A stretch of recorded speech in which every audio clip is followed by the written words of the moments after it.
قسطوں کے اوپر کاروبار کرنا کیسا ہے؟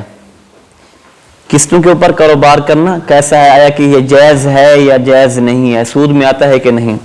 اب دیکھیں قسطوں پر جو کاروبار کیا جاتا ہے اس میں کیا ہوتا ہے، ایک چیز ہوتی ہے 50,000 روپے کی، تو اب جو قسط دینے والا ہوتا ہے، جو چیز دے رہا ہے، بیچ رہا ہوتا ہے، وہ کہتا ہے کہ 5 ماہ میں آپ کو دے رہا ہوں، اسی چیز کی قیمت 50,000 تھی لیکن 5 ماہ کے بعد میں آپ سے 70,000 روپے لوں گا۔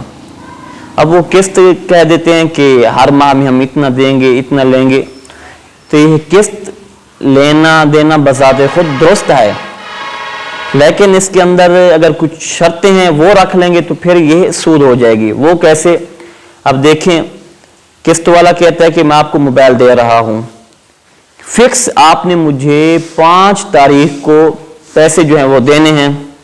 اب 5 تاریخ سے اگر آپ لیٹ ہوئے یا تاخیر کی تو میں چیز واپس لے لوں گا، اور آپ نے جتنے بھی پیسے دیے ہوئے ہیں سارے کے سارے ضبط ہو جائیں گے یا چیز واپس لے لیں گے۔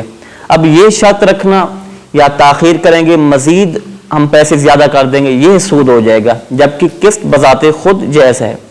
ایک بات یہ قسط کی ہوگی، قسط بذات خود ٹھیک ہے کیونکہ اس میں سود والی کوئی بات نہیں ہے۔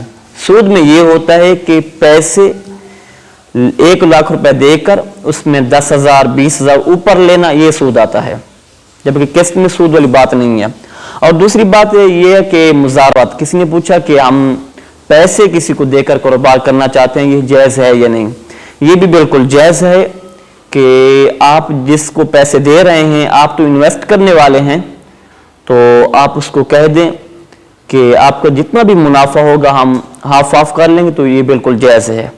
اگر خدا نخواستہ نقصان ہو جاتا ہے تو پھر جو کام کرنے والا ہے اس سے آپ کچھ نہیں لیں گے، بلکہ جو مالک ہے، انویسٹ کرنے والا ہے، بذات خود وہ خود برداشت کرے گا۔ اب یہ مزاربت بالکل شرعاً جائز ہے۔